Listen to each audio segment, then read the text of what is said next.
Yes, good morning, everyone. And one of the frequent asked questions, people say, how can I practice present moment awareness? I need to work, I need to plan. And a lot of people have the misunderstanding that practice present moment awareness, then I have to sit there doing nothing. You can physically sit there doing nothing, but your mind is very busy, isn't it? So I said, no, it doesn't, it doesn't affect you. I said, you can plan, you can work. Actually, you can apply this practice, present moment awareness, in your daily life. It's practical, and that's also helped you if you be able to apply present moment awareness in your daily life, and it's helped you when you sit in meditation. It's helped you, and because sitting on cushion meditation is only one factor. So the Buddhas always said Noble Four Path. So you have to take up the whole path. There's sometimes people think that, because I practice present moment awareness, then I cannot do anything. I can't work. I have to stay at home, sit there doing nothing. I said no, because it sounds very easy, isn't it? Present moment awareness. You just be with whatever you're doing. It's very easy said and done. How many people can really focus, while you're doing dishes? Do you, how many of us be able to really focus your mind, just be with doing dishes? Actually, it's so simple. Eating, you're eating. Doing dishes, you're doing dishes. It sounds so easy, isn't it? And simple, isn't it? But the mind can't stay, isn't it? When you start doing your dishes, your mind started to think, what I'm going to cook the next meal, what I'm going to do. You're not fully here. So even you can do planning. It's no problem when you're doing planning. You're fully here doing your planning. Of course, we need to plan a little bit, isn't it? But it doesn't mean that, sometimes people think that attached to present moment awareness. Oh, I don't have to find a job. I live in present moment awareness. Actually, lots of people have this misunderstanding. They don't understand what is called present moment awareness. That means in this moment, you are fully aware what's happening. You're fully aware even your mind is wandering off. You're fully aware that your mind, unable to stay present. That you're full awareness. They say it doesn't matter, even your mind wander off is fine. But you're aware of that. You're fully here. But not get lost. A lot of people get lost in the trends of thoughts, and then they create their own world. That the Buddha said, we are what we think. All that we are arises with thoughts. With thoughts, we create our own world. We think who we are. And then the mind go on, with all the thinking, and then into all this, you're living in that la land. It's not in touch with reality. You're not in touch with this moment. And they think that, I shouldn't do anything. No, I say, you can do planning. If you want to travel, for example, you don't just turn up at the airport, isn't it? Get a ticket, isn't it? You can't, and you cannot just turn up at, the other country that, without booking a room, a hotel room, you can't just go there. You have to plan a little bit, but it's okay, you plan. Then after you do your best, you plan, you put it aside. But some people especially some people, they worry a lot, after they finish their plan A, they started to think. They start to worry again. They try to control, make sure that everything is in order, everything according to my plan. Then try to cover everything. Okay. Then they started to think, I should have plan B. So that if plan A doesn't work out, I have plan B. Then after they finish plan B, they start to think, what if plan B doesn't work? And then, I should have plan C. I can tell you it will never end. It will go on and on and on and on. And this is how our mind go on and on and on. And then we are not present. We always go to going to the past and going to the future. And that's why people find it so hard, to be happy. Because they always see, they always see that the past is always better than it was. And the present is worse than it is. And then the future is less resolved that it will be. This is how, that's why you're not happy. That's how you're unable to stay in the present moment. So that's why when you're fully here. So that's why if you are fully here, They don't understand actually all we have is only this moment. That's why sometimes how people waste a whole life preparing for the future without realizing that, the only way to be happy is to be able to embrace each moment. Actually, the only moment we have is only when we're still alive. Our life is actually within this moment. We don't even know whether we're still alive, isn't it? I know one of the nuns, one of the old nuns, she always tell me that, make sure you come to my funeral. So I said, okay, I can't promise you. I said, you also invited to my funeral. I said, who? I don't know. I might die before you, even though she's older than me. I'm younger than her. It doesn't mean that, that because I'm younger, I will die later. No.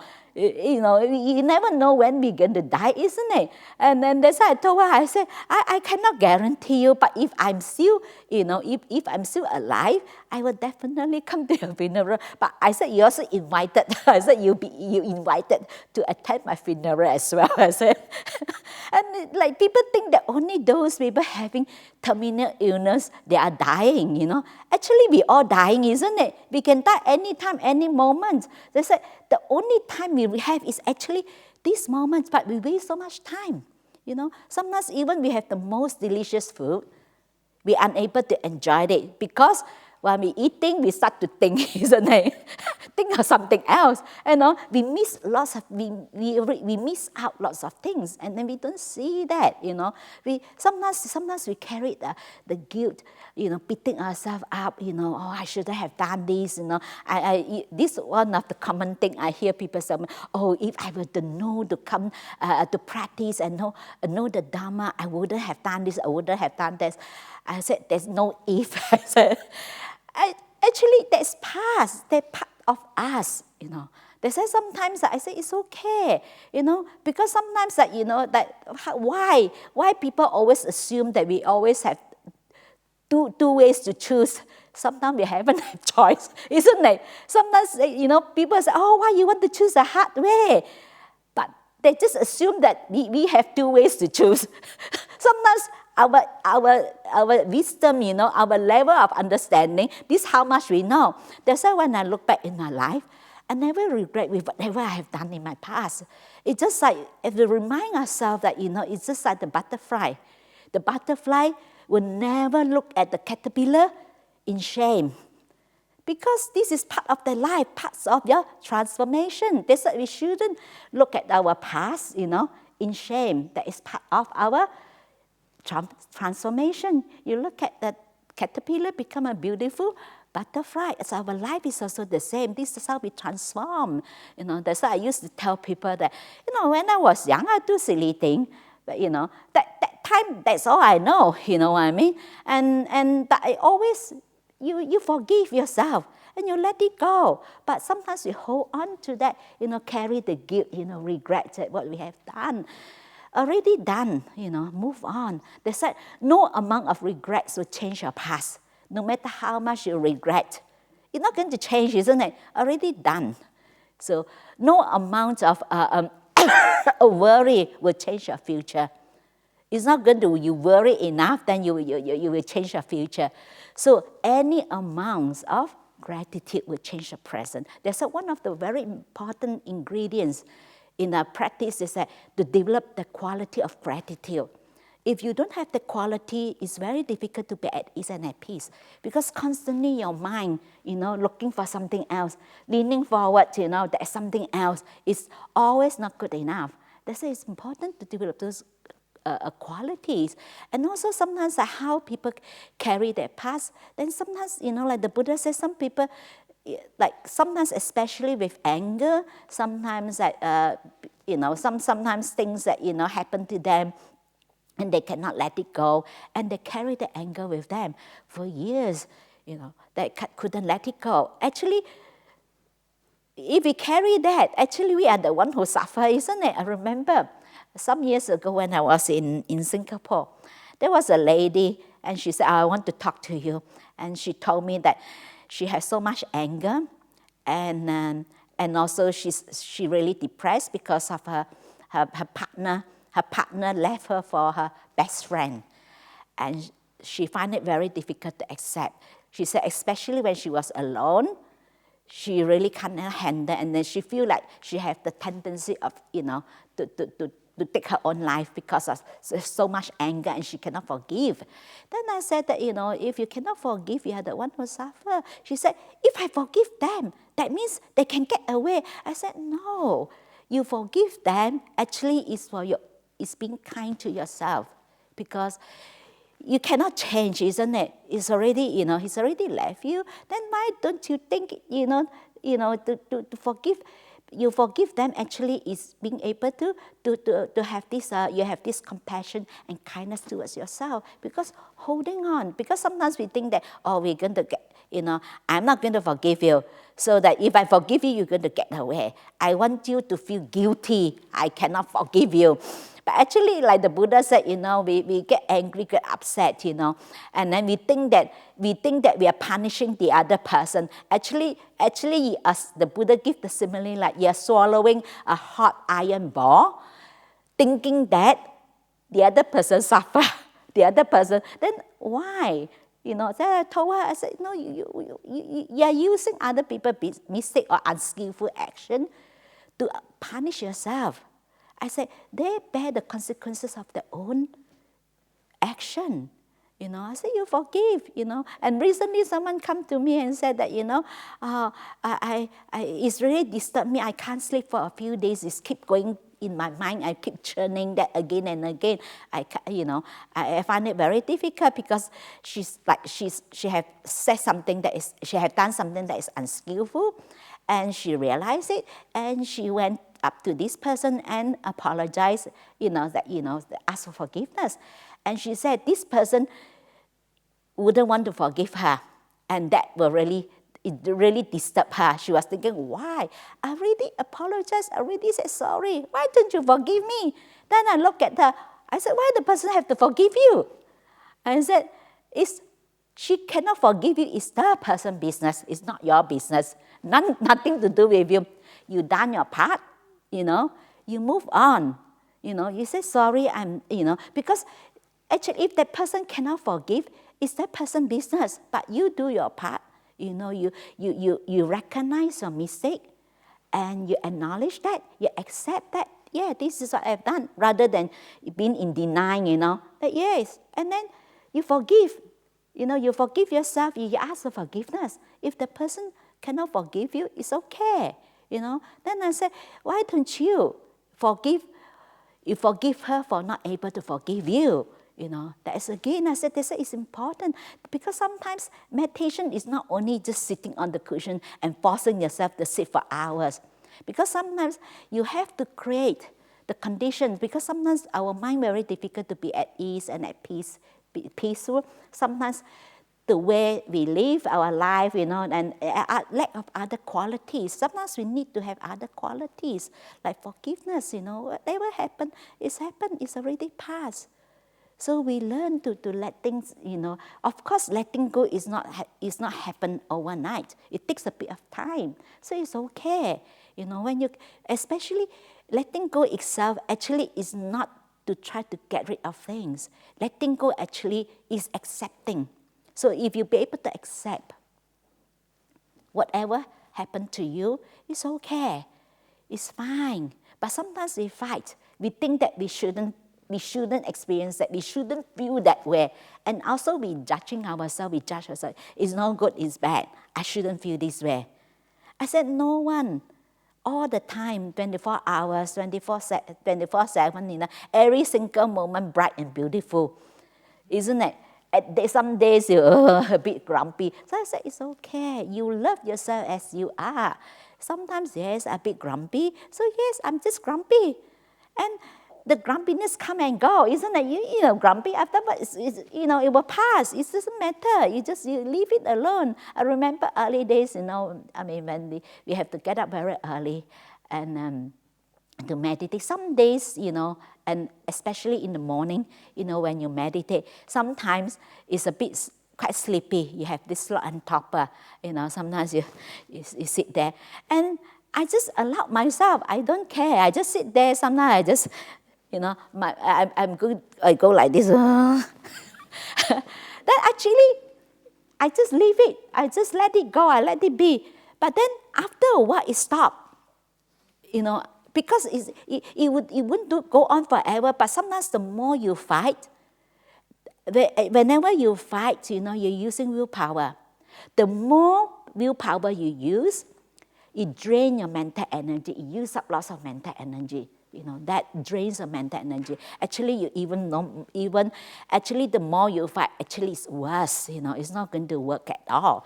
So sometimes I just let it go, and after a while it stopped, and then my mind becomes so clear. I'm so peaceful. Then I started to enjoy my meditation. I just sit there, and then I'm just really enjoying my meditation. Then my alarm goes. I said, I want to sit, but because I have to go, when I was undergraduate, I have to go and help to prepare breakfast, and then our breakfast in the morning, I have to because we have to turn up for breakfast, because if we don't turn up for breakfast, someone will come and look for you, because we are living in the heart. Because of, and then we are afraid that something happened. We don't know. That's why we say they have to let us know if you're not coming for breakfast, or someone don't turn up for breakfast. So they might the person, we don't know that the person might have a fall. Anything happen, because we live quite far. The kuti, we live in the individual nuns that live in the heart, it's quite far. And I remember one time, one of the nuns, she went out and she had a slip. She slipped, and then she had a fracture, 3 fractures on her ankle. The ankle, 1, 2, 3. And she can't walk, and she crawled back to her kuti. She crawled back to, and she was a doctor before, and then she just pushed herself back, push it back, and then she sit there. She know that someone will come and look for her. Then, of course, as usual, we see, why she didn't turn up? So we went to look for her, and she had a fracture. 3 fracture, 1, 2, 3. And she just sit there and wait, and they said this, and because we live very far, and they said sometimes at times, as I start to enjoy my meditation, just very nice, I have to go. But then also you have to learn to let it go, They say sometimes no need to fight, because sometimes when we have slot and torpor, there are many reasons. Maybe sometimes a day before, maybe you're working too hard. Sometimes you need to rest. Then you need to rest. Sometimes you have slow and torpor because you think too much. Because people think too much, worrying too much, They worry. And then because that thinking itself and worrying itself, because that is a mental activities that use up lots of mental energy. And that also drains you. And then sometimes it's just, sometimes you just let it be, and then it will pass, Sometimes the problem is we fight too much. We don't come to a place of accepting where we are, That's why we are not peaceful and at ease, because we are unable to accept where we are. Sometimes we have to start with where we are, isn't it? It's okay. This is part of, for me, when I look back, part of me, when I was young, I used to be very argumentative. And my mom used to say to me, she said, you will never have, you won't get a prize for winning an argument, she told me, because I argue with her. And then I always do the opposite. She asked me to do, I always do opposite what she told me, very rebellious. Then when I told some of our supporters, they said, then my daughter, my son got hope. They got hope. Because like you also can become a nun, That's why I keep telling people, not to worry about your children. Sometimes they're being naughty is fine. What do you expect? They're just being kids, isn't it? Kids naughty is normal. You don't want to force them to sit still, I remember my grandson, when he's running around, and then my son, I said, can you just sit quiet for a moment? So he looked at his dad. Come on, Dad, I'm just a kid. I'm just a kid, you know.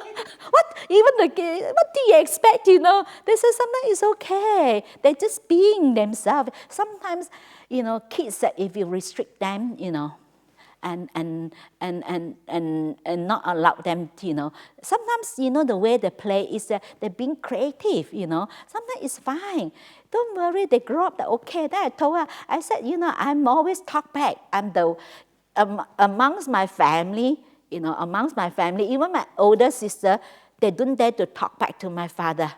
No one. But I'm the only one who always talk back. And then I remember one time my father said to me, you don't listen. Whatever tell you, you always go, you just do your way. You're very stubborn and you don't listen to me. Then I looked at him. I said, since you know that I won't listen, why you want to tell me?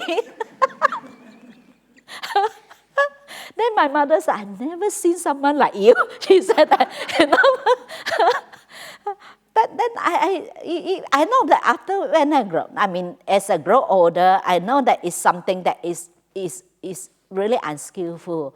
Then actually I forgive myself for doing that and move on. Because I can't pull back, isn't it? And okay, now I want to pull back the words that I have said, you know, you can't. Already done, you know. So then where you forgive yourself. So this I also understand that, you know, that time my wisdom is there.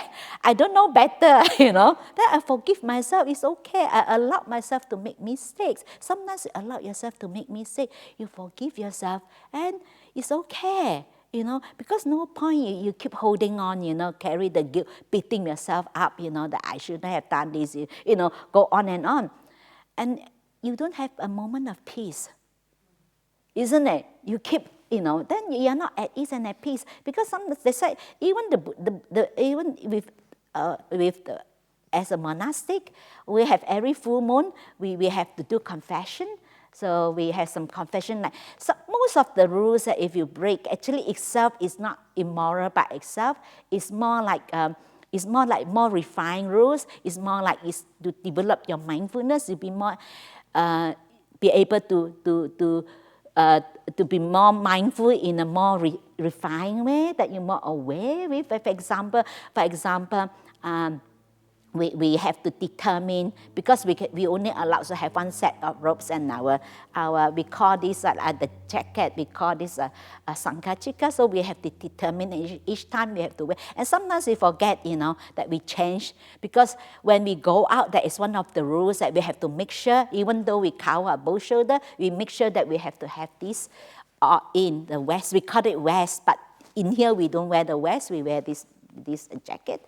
So that is part of the rules. Of course, sometimes, you know, you're not mindful, you know, and then, but it's not immoral by itself, but actually more trained is a training, you know, mind that develop mindfulness. You're more mindful. All those rules actually is to help us, to support us, to develop, you know, our mind, become more mindful, you know, even with our robes, you know, how we handle it, you know, things like that. And it's not immoral by itself, but then whenever a moon day, we have the oppositor, like full moon and new moon.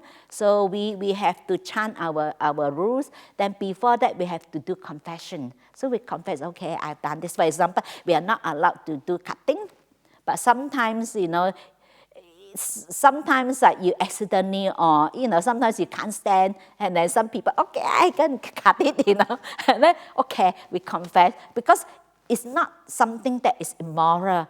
Cutting a plant is not something immoral, but then sometimes we are a bit not so mindful, being a bit mindless, so we transgress the rules, you know. But most of those small little rules that actually you just confess, and that's it.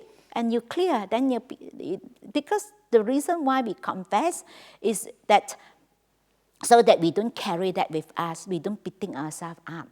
So we forgive, we clear, we let it go. We don't carry the guilt. Something that Buddhas never encourage us to carry the guilt. It's okay. You know, even the damage has been done, you know. No point you keep holding on and thinking how terrible, how bad. It's not going to change, isn't it? But then it's important how you're going to live your life now. now is important, They say it's important is now. What already done, past, So you don't repeat the mistake again. It's okay, you do your best not to repeat that again. Of course, sometimes maybe you do that again. Then each time you just, forgive yourself again and again, always one more time. I remember sometimes ago someone said to me, this person, each time this person come to me and they ask for apologies, and then after that they do it again. And then again and again. And then this person said to me, how can I forgive this person? And so many times this person still hasn't changed it. And then, ask for forgiveness again. Then I told this person, always one more time. Because sometimes you forgive the other person is for your own well-being, your own happiness. It's being kind to yourself. Because what can you do already done, And then that, we are not responsible for the other person unskillful deed, But we have to responsible for our own. But sometimes one of the things that people tend to have this self-righteousness, thinking that, you have done something wrong, and then mind go on and on. Sometimes to me, it's more important to be kind than to be right, It's okay. We don't have to responsible for the person's action. But then if we get upset, we get angry, or we retaliate, sometimes we tend to justify it's okay. It's okay because you harm me, you hurt me. It's okay that I hurt you. It's okay that I've been nasty to you. It's fine because you did it first. But then if you think the other person's behavior is nasty, but if we retaliate, we do the same thing. So are we better than the other person? We are not any better, isn't it? So they said the Buddha said, make sure you don't do it. It's okay, other people, whatever other people have, they've done to you, they've been unskillful, they hurt you, it's their problem. It's okay, you feel hurt. You just recognize that this is how you feel this moment. You're aware of that. We are not trying to live in denial. We recognize that, we acknowledge that, yes, this is how I feel. I'm not happy. I feel hurt. Then we accept that and we forgive and we let it go.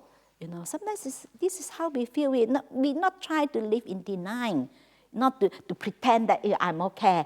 Yes, sometimes people come to me and say that I find it very difficult to forgive. And then on the other hand, in theory, everybody understands that, I forgive is for my own benefit. And then, you understand in theory is one thing, but you be able to do it is another thing, isn't it? It's another story. They said, I just can't let go. I just can't forgive. I say, it's okay. You don't have to force yourself to let go. You don't have to force yourself to forgive. But you can always send loving kindness towards yourself.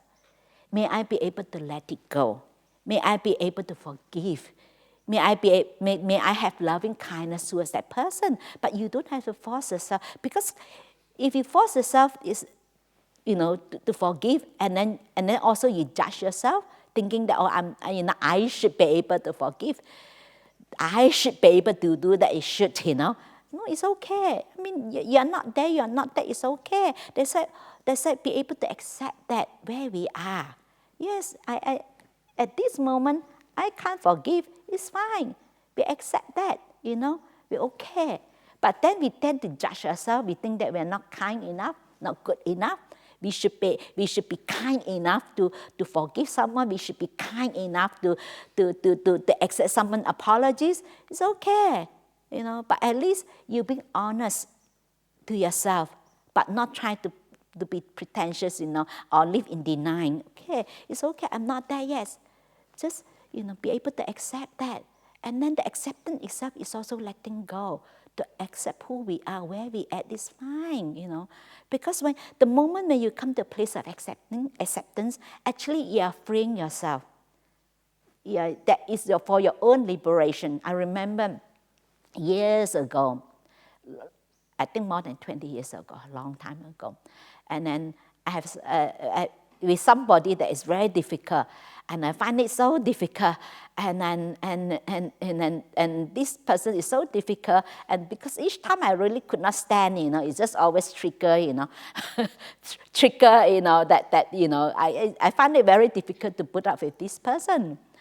And then slowly when I remember that, and then we have an argument, and then actually we plan to go out to get something, go for shopping, in the shop something. Then because I was having argument with her, that I decided, no, I'm not going to go out with her. I'm going to go to her place and tell her that I'm not going out with you. Then on my way to her place, actually, deep down, I know, I knew it, that, that it's come from my ego, that, I decided not to forgive you, I'm not going to go out with you. But deep down, then I have that struggle. On one hand, that you know that on the other hand, because of your defilements, because of your ego, your sense of self, you cannot let it go. Then I keep struggling. And then by the time I arrived there, you know what I did? I asked for forgiveness. I said, please forgive me. I said that I've done that, And then, but I can tell you, the moment when I did that, I feel so good. I feel that's a sense of like freedom. Because sometimes when we carry that, we become like a slave, to our defilements, that enslave us, to really tie me down. Then I feel like the moment when I be able to set that, actually I feel so good. And then slowly I've been practicing. It take me a while that I come to a place acceptance, accepting the way this person is. But I can tell you how I feel. The moment I come to a place of complete acceptance, accepting this person as the person is a freedom. And then whatever she did after that, it doesn't bother me. I laugh, And then sometimes people complain to me about this person. I say, what do you expect? She's just being she. This is the way she is, Then actually I no longer being, allowed the other person to control my happiness, because sometimes you get upset, you get upset because of this person's behavior. And then I just, okay. And actually there is also kindness there. We accept the person as the person is, not to try to change the person, it's okay.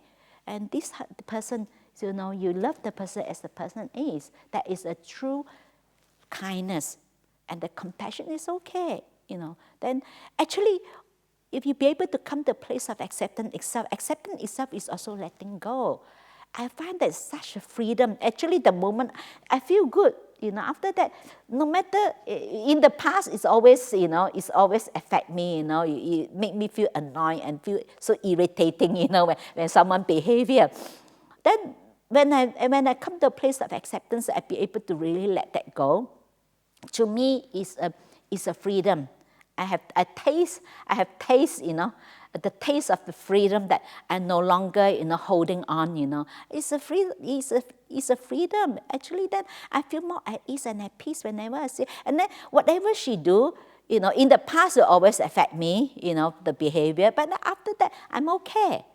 There's sometimes actually it takes time to practice, come to a place of acceptance. Sometimes you can accept a little bit more, and eventually you'll be able to really come to a place of acceptance that is, you'll be able to really let it go. Because the letting go will not happen overnight. It takes a bit of time. So it's okay. But you can see that sometimes that, that it's working, because sometimes that it still irritates you, but the intensity become less, Like it still bother you, but it's like maybe in the past it's jumping up and down, now a little bit still, but you can see it's like more manageable.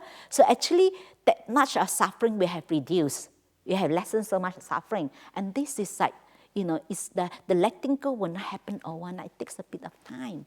And then we can see that we become more, the more we let go, the more we are more at ease and at peace. You can see that we become more and more at ease and at peace, with the situation that in the past that you should, usually will affect you, but now it still affects you, but it's not so, the emotion is less intense compared to what you used to be. And So how much suffering we have lessened. So we look at it that way. They say sometimes that, one of the things that, practice forgiveness actually is important, especially sometimes at times that when you meditate, you find it very difficult to focus and things go on in your mind, thinking about the other person, what the other person do, the other person, being nasty to you, and then in your head that you just repeat what the person said 1,000 times, go on and on and on. And that actually is good that you do forgiveness before your seat. So you bring the person to mind that, that person asking for your forgiveness, and you forgive that person. And that also helps you. And then it's helped you to soften your mind. And another thing that you also is help that you reflect on karma. You reflect on that if the other person being nasty to you, the behavior is is being unskillful, and you reflect that actually they have to bear the consequences of their own action. No one can run away from what they have done.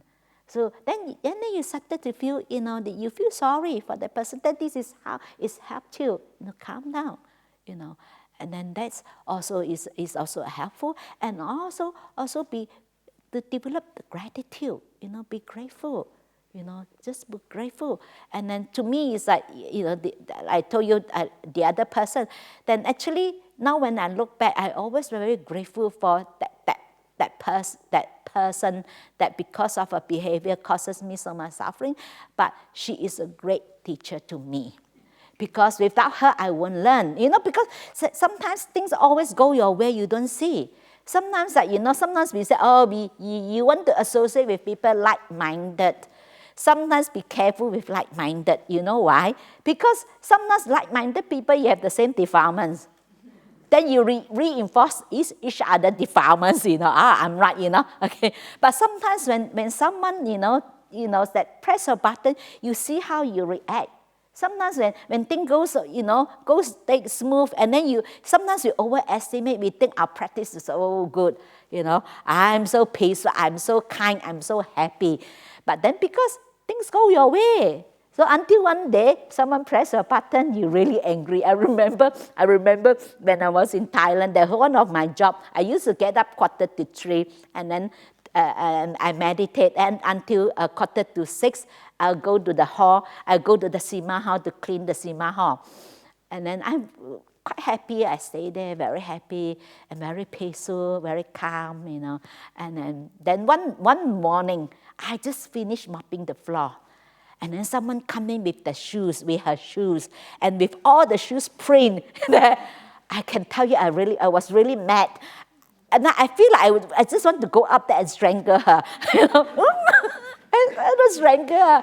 Then actually at the moment also, I realized that I have been overestimate myself.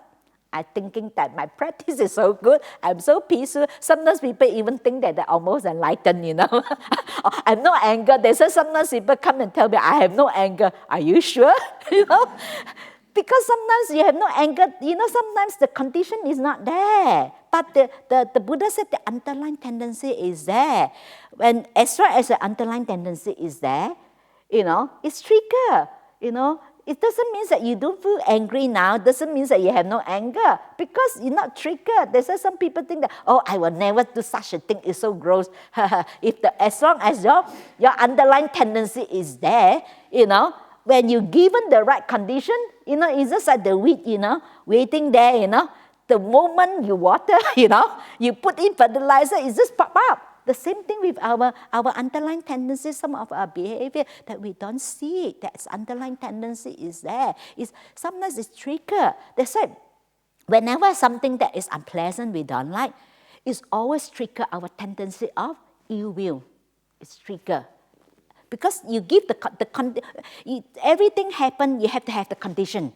When the condition is there, things happen. Without the condition, That is in the dependent origination. Because of the condition is that this happened.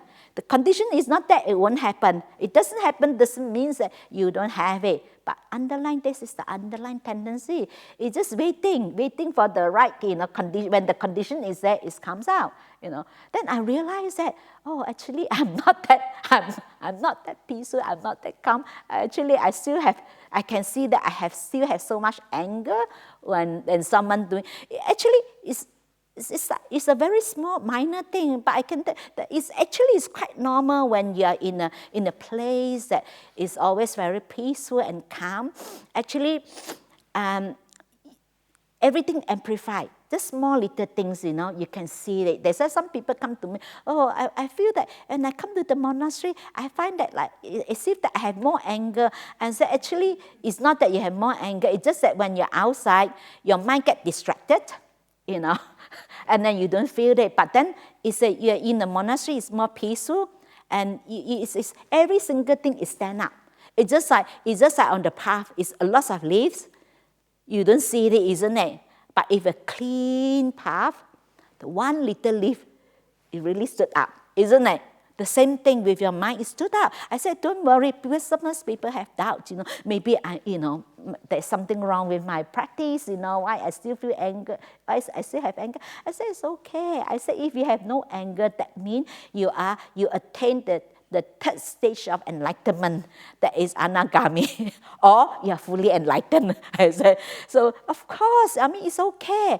If you are fully aware, if your mindfulness is strong, you know that as anger arises in this moment, you just recognize, acknowledge it's there, and you forgive yourself. It's okay. This is how I feel. It's just being honest to oneself that this is how you feel. It's not that to pretend that you are not. And then we accept that, we let it go. We accept that, okay, I'm not there yet. I still have anger. Then, as long as we will not reinforce, because if we beat ourselves up and we try to suppress, try to pretend that it's not there, or be running away, to acknowledge that, to recognize that and acknowledge that this is how I feel, then actually, if we don't reinforce, actually, eventually, it will stop. Because the practice is that, even sometimes you don't react to your anger, you're not feeding it. It doesn't mean that next time you have no anger, you still have it. It will not go away immediately. It's just like I like to use a simile of a ball. When the ball's spinning, so whenever you kick the ball will spin, isn't it? So when you stop kicking, it still spins, isn't it? And you continue not to kick it, and it will slow down, isn't it? Eventually, there's no new energy there. You're not feeding it. Eventually, it stops by itself. It will stop by itself. It's not going to stop immediately, even though you don't feed it. But this is where we recondition. That's why your future lies in this moment. In this moment, how you relate to this moment, how you react to this moment, how you respond to this moment. So it's important because we cannot control what we have already done in the past, and whatever happened to us in this moment that we cannot control. We cannot always expect things that always go our way. But this moment is important. How you deal with this moment, how we relate to this moment is important. And this is where you change, We are where we have been. So what we will be is what we are now. We are now. The future is not something that lies in the, it's not going to, it's there waiting for it to happen. No. Your future lies within this moment. This moment you change. And not to follow your own habitual pattern. That is our old conditioning. Because the Buddha said, when we develop certain habitual pattern, actually it's come from a conditioning. Because we keep doing the same thing again and again, and it's like become a default setting. It's default.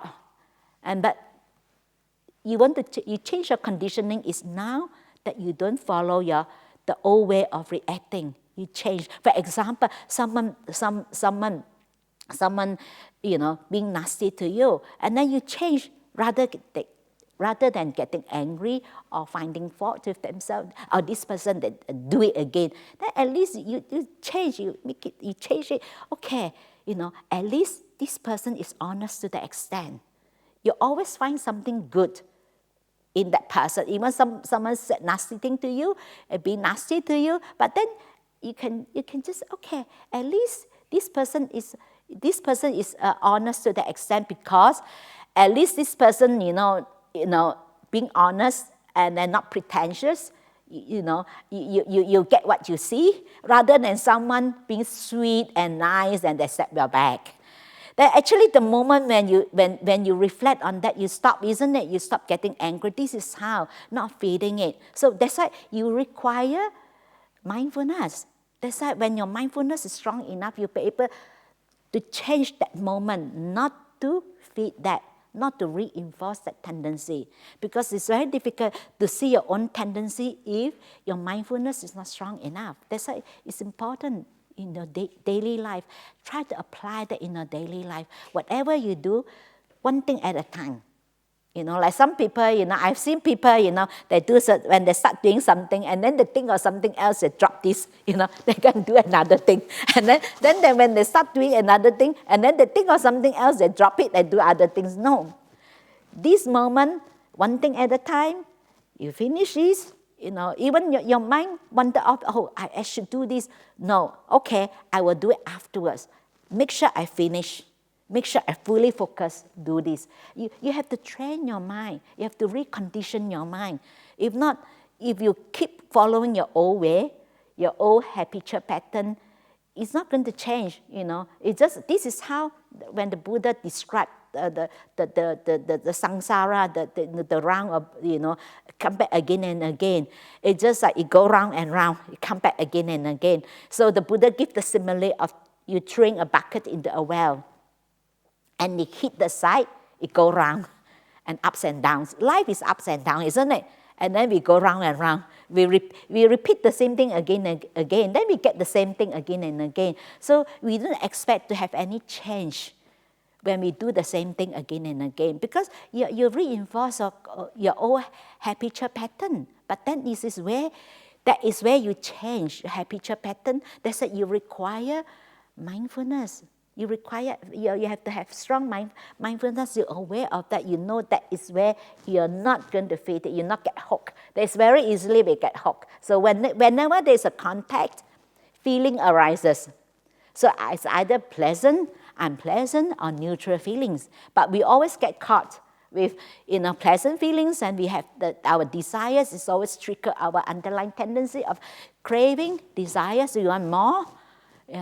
And then when something that is unpleasant, we have ill will, we don't like it, we want it to go away immediately. And that is where we got, if you are not mindful, you get hooked. Then your mind go on and on and on. Then normally neutral feelings itself, sometimes people feel bored. But actually neutral feeling itself is pleasant. But because neutral feelings is very subtle, because our mind, when your mind is a cause, when it grows, so we always we rely on the excitement, because we rely the excitement because of like anger is this excitement, craving itself also excitement, but neutral itself, because it's very subtle, actually neutral itself actually is pleasant. But because of sometimes our mind is not refined enough to be able to see that actually neutral feeling itself is pleasant. It's just like someone have a very refined taste bud, they can taste the difference. Because they have refined taste bud. It's just like your mind is not refined enough to be able to see that. That's why people, whenever there is neutral feeling, bored. That's why then we all rely on the excitement to keep us going. We feel alive with the excitement. That's why then when we feed the excitement, each time our level of excitement will go one level up. When we feed it, the craving, then after that, the next time this level of excitement is no longer, it becomes like you no longer give us satisfaction. So we want one level up. And then after that, we want, it's on, keep going and it never end. So the only way that's to help us to end that, not to feed a desire, to develop the qualities of gratitude. Just be grateful. But sometimes we keep thinking something else, but without seeing that actually to be able to really appreciate what we have. That's why it's actually you can develop this in your daily life. Like every morning when you have your food, you wake up, you have a breakfast, you reflect the food that you eat, to have the gratitude, that to reflect that how many beings, that contribute, in to the food that we eat, or the contribution of so many beings, and we really appreciate that. We appreciate that what we have. And then, because when we have, if not, it's very difficult to be happy because it's always something else. Even you're in the best situation, it's still not good enough.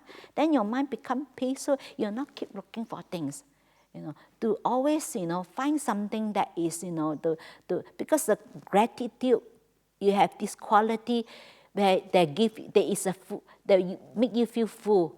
You feel that it's good enough, When things is always good enough, when things is always good enough, you don't crave to go to anywhere, isn't it? I remember that when I was staying at Papa Naracha, and then that time Ajahn Brahm is still alive, and then he was celebrating his birthday, and then the village, the people and the some of the monks in the monastery, they organized a few buses going to Ajahn Brahm monastery to celebrate his birthday. Then and one of the monks that he organized and asked me, "Are you going?" I said, "No, I'm not going." Then he said, "Oh, you should go." I said, No, because actually I changed my plan, because when I was before I came to Dhammasara, and I doing that, go to stay in different monastery. That was my plan, from south to north, go to different monastery to experience that. But then actually I changed my plan, because I just happy, just stay there. I just don't want to go anywhere. And then I said, no, I'm just happy to stay. I don't have that desires like to go to different places, because I'm happy where I am, where I was that time, Then this is when you're happy, when you really appreciate, you are grateful for what you have, then actually you really don't crave for anything. It's good enough. You really don't really want to go anywhere. There's sometimes when I go sometimes when I was invited to the place to give talks or whatever, and I know people like to take me to sightseeing, but actually I'm not interested, because to me, like, everything the same. You go any places, you always see McDonald's, Kentucky. All the city almost looks the same, isn't it? They always have this thing there. Actually, nothing to me like doesn't. I think you don't have that crave. It's because when you're at ease and at peace, you're satisfied, and you always find something that you're grateful for. Like, for example, when last time I have a fall and I sprained my ankles, then the first time I was thinking, not too bad. At least I still can walk. I'm limping a little bit, and at least I don't have fracture. So you always find something, that always grateful for. And then you'll be much happier, more at ease. If not, your mind constantly waiting, is constantly looking for things. And we always look at the yet. Then without seeing that how far we have come to learn to appreciate. When you have this quality, you started to appreciate yourself. Because I've seen many people that don't appreciate themselves at all. Even though that I do them, I said, no, you're doing really well. When I tell people that, and then the person says, no. And they always think that they're not good enough. But sometimes, to really good, sometimes you just say, oh, well done, very good. It's actually to learn to appreciate yourself. I remember someone said to me that, I find it very difficult to appreciate others. I said, because you don't appreciate yourself. I said, you have learned to appreciate yourself, appreciate the good things that you have done. And that gives you so much joy, so much happiness. Because when when you appreciate, and that's help. If not, your mind is, you don't have a moment of peace, and then you start, and also then you worry about your future. As someone come to me and said to me that, I know that I'm a worrier, she tend to worry things, and then she said, but I cannot help it, I cannot stop the mind from worrying because it's become a habit. They say sometimes when you reinforce your tendency, when it becomes so strong, the habit is like an addiction. You're addicted to that. Even though you know that causes you so much suffering, you can't stop yourself doing it because it's become a habit, like a default setting. They said this is where when your mind, when you practice present moment awareness, you develop your mindfulness, you become your mindfulness is strong, you'll be able to stop yourself and say no. Said no, and then that is where you recondition yourself. You change your conditioning, because if you react the same way, and then you deepening your old conditioning. So that's why it's okay, it's normal, it's fine, because when you recondition yourself, it's just like you dig a new trench. So you allow the water go the other direction rather than this direction. Of course, when your new conditioning, your new trench is not deep enough, from time to time the water still flow back to the old trench. But it's normal, it's fine. So all you need to do, you keep practicing until when it's deep enough, then your new conditioning is so strong enough, you will not go back to the old habit. When your new habit is strong enough, this is where you change. That's why we can change our life, we can change. So we don't have to, repeat. If we keep repeating the same thing and expecting the different result, no. There is a cause and effect. Things happen according to multiple causes and conditions. It's not just happen out of nowhere. Because there is a cause there, that the condition is there, it's happened. That's why we have to change the condition. When the condition is not there, it will not happen. Because you have to, for example, we be able to see, you have to have your eyes, you have the eyes faculty, you have to have the eyes base, isn't it? To be able to see. And then the seeing complete, your eyes consciousness will not arise, because it will not arise because if you have no object. For example, here, no one sitting here, when there is no contact, no object, even though I have my eyes base is there, but then the eyes consciousness will not arise that moment. So it's only when the condition have to come together. So because the arises of the feelings also rely on the contact. And the contact also you have to realize the object and your eye space. So all these conditions have to come together. So without this will not happen. Without that will not happen.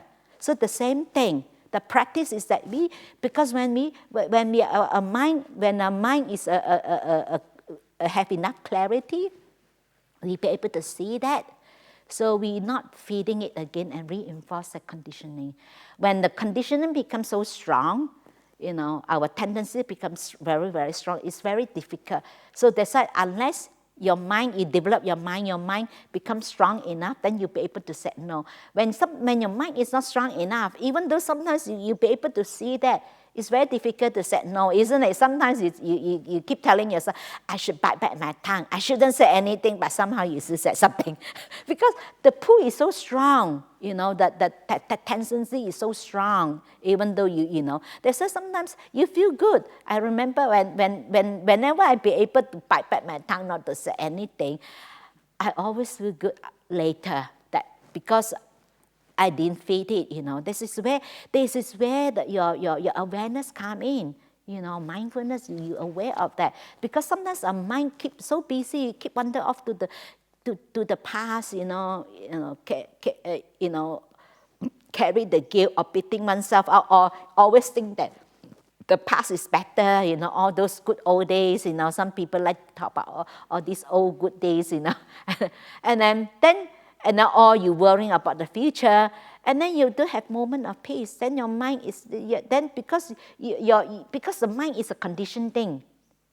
You're not, when you condition yourself to be present, so your mind will be more, you'll be able to stay in present moment awareness. So they say, actually, it's a very simple practice. You can apply this in your daily life. Train yourself one thing at a time, It's okay. Whenever your mind wander off, you just bring your mind back to present moment awareness. Just bring back to the present. And then learn to embrace each moment.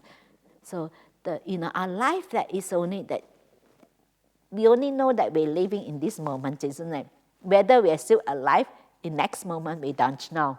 But at least this moment we know. So we learn to train our mind to be able to embrace each moment. Then if you're happy in this moment, it's more likely that you're happy in the next, and the next, and the next. And this is just, train yourself, and then practice present, apply this in the daily life, and then you'll find it easier when you meditate. You become more at ease and at peace because you'll be able to stay with the object. Then you'll be able to be at ease and at peace. Just stay in this present moment awareness. Just stay, and just your awareness you'll be able to focus on the object, and your mind become very still. So when your mind becomes still, you have more clarity, you have more wisdom. So when you have the wisdom, you have the clarity, you're not so easily, get caught, and feeding our old tendency, our old habit, and that which causes suffering. And you'll be able to see that as you practice, as you develop your mindfulness, you'll be able to see that which area that is a weakness, which area that causes a problem, you'll be able to see that. But if without that, you can't. And then you will keep doing that, and without knowing why this happened to me. And then you start to blame others for the suffering. You blame others because of this, because of that. Actually, nothing to do with that. It's all have to go back to look at why. To be able to investigate, to be able to see what causes you suffering, rather thinking that you're blaming others for suffering. Sometimes people think that, because you have this problem, because of others causes you this problem. Sometimes problem itself doesn't cause suffering. The suffering is come from how you relate to the situation, how you relate to the problem. That is where the turning point. That is where don't get hooked. That is where this require mindfulness. Your mind have to have enough clarity to be able to catch, not to allow yourself to get sucked in again, get hooked again. And that's why actually practice present moment awareness. Actually, you can apply it in your daily life. So when you go back, try to do that, as much as you can. In our daily life, and will see the difference. Of course, it takes a bit of time. You will see the difference, that you have more clarity, and you'll be able to meditate better. You find more peace, and then you'll be more at ease and at peace in your life. So I offer this for Dharma reflection. May this teaching be of benefit to all of you. Any questions or comments? Any questions or comments? No questions or comments? All happy customer? Okay, maybe we can meditate. Okay, we will meditate to 11. I'm not going to ring the bell. And if you be able to meditate, so it's okay, you're happy, then you don't have lunch, is fine. So you continue to sit, then you miss the lunch, is fine. Then you can have something, supper, you can have supper. So if you be able to continue to sit, just continue to sit. So lunch at 11, okay? So we continue to sit.